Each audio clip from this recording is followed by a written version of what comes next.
북한에 교회가 하나도 없던 시절입니다. 남포란 곳에서 일어난 일인데요.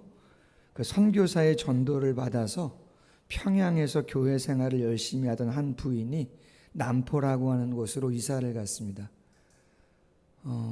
요즘으로 하면 용인시에서 수원이나 안산 조금 못 간 그 정도로 이사 간 것이에요.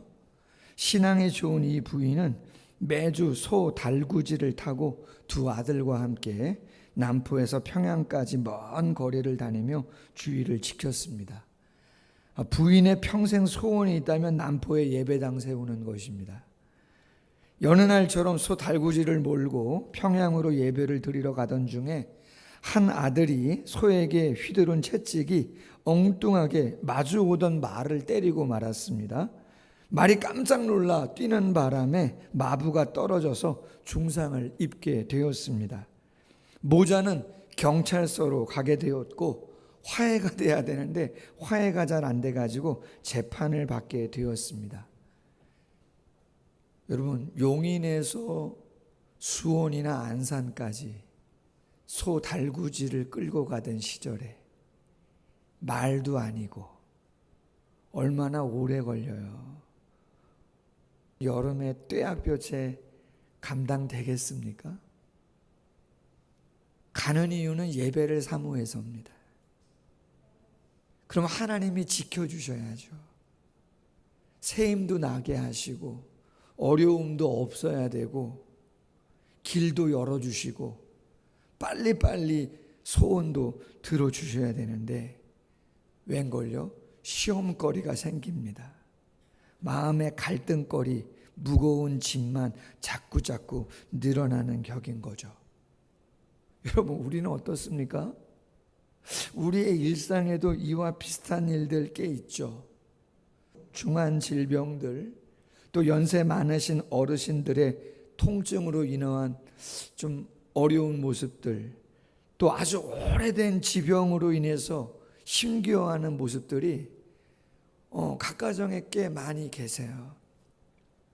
그런데 가만히 생각해 보면요, 한 가정 한 가정 한 분 한 분이 제가 볼 때는 참 신실하다, 참 애쓰신다, 참 주를 잘 섬기려고 정말 저렇게 부단히 애를 쓰시는데 그 마음이 귀한데, 아니 하나님이 왜 그렇게 어려운 감정과 어려운 고통과 통증이나 상황들을 그렇게 허락하시는가 이해하지 못할 때가 있고, 안타깝고 담임 목사로서는 이런 거죠.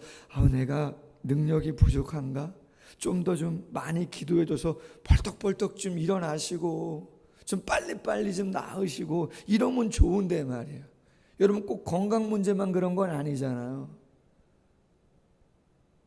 뭐 정신적인 것도 있을 수 있고 경제적인 것도 있을 수 있고 많은 부분이 신앙생활을 열심히 하려고 하고 오랜 시간 신실하게 잘하려고 하는데도 불구하고 왠지 모르게 시험거리가, 갈등의 요소들이 자꾸 풀리지 않는, 쌓여가는 그러한 모습들 있을 수 있다. 과연 이러한 시간 속에 우리가 어떠한 마인드를 갖고 감당해야 되겠는가? 오늘 설교 제목이 보이지 않는 길을 따라서 신실하게 라고 하는 제목입니다. 앞에 있는 보이지 않는 길을 따라서 라고 하는 제목은요, 아주 오래전에 저 포항에 가면 한동대학교가 있는데 그 한동대학교 초대 총장을 지내신 김영길 총장님의 아내인 우리 앞에 계시는 김영애 교수님, 우리 집사님하고 성향이 같은데 갈대상자라고 하는 책 제목이 있는데요, 부제목이 그렇죠, 보이지 않는 길을 따라서 라고 되어 있습니다. 아주 오래전 책이죠. 갈대상자라고 하는 책 내용은 김영길 한동대 초대 총장이 부임하고 10여 년 동안 겪은 엄청난 학교 안에서 일어난 고난과 어려움을 이야기합니다. 근데 기적의 역사가 일어나죠. 그 과정을 김영애 교수님이 글로 엮은 것이에요. 카이스트에 안정된 교수의 길을 뒤로 하고 하나님이 세우신 하나님의 인재를 양성할 학교를 꿈꾸며 최선을 다합니다. 근데 당신도 그렇죠. 부총장도 감옥을 가는 일이 생깁니다. 구속되는 일이 생겨요.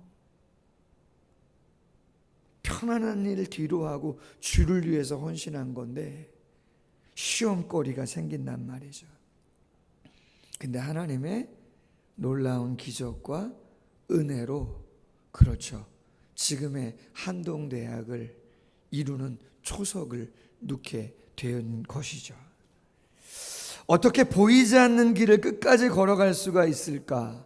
그것은 결론적으로 말씀드리면 신실하신 하나님에게 신실하게 반응하는 믿음으로만이 가능한 일이다 라고 하는 것이죠. 설교 서두에 말씀드렸던 북한 남포에 신앙 좋았던 여인의 결말 제가 말씀드리지 않았잖아요.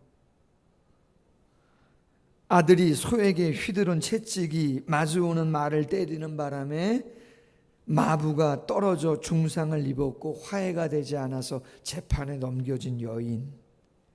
두 아들 중에 누가 채찍을 잘못 휘두른 거냐? 자기가 했답니다. 서로. 검사가 부인에게 말합니다. 누구 짓이냐?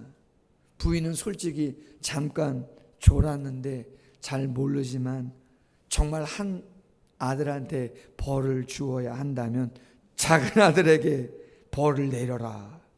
어이구야. 장남이 귀해서인가? 아니요. 판사가 묻습니다. 이유가 뭐냐? 큰 아들은 전처의 소생이고 작은 아들은 제가 낳은 친아들이기 때문입니다. 그렇게 말했어요. 검사가 큰 감동을 받습니다. 재판이 끝났습니다. 검사가 부인에게 말합니다. 소원이 뭡니까? 저는 제가 사는 남포에 예배당 하나 세우는 것이 소원입니다. 여러분 실합니다. 검사가 어떻게 했어요? 남포에다가 여인의 소원대로 예배당을 하나 예쁘게 지어주었다는 겁니다. 사제를 털어서. 할렐루야.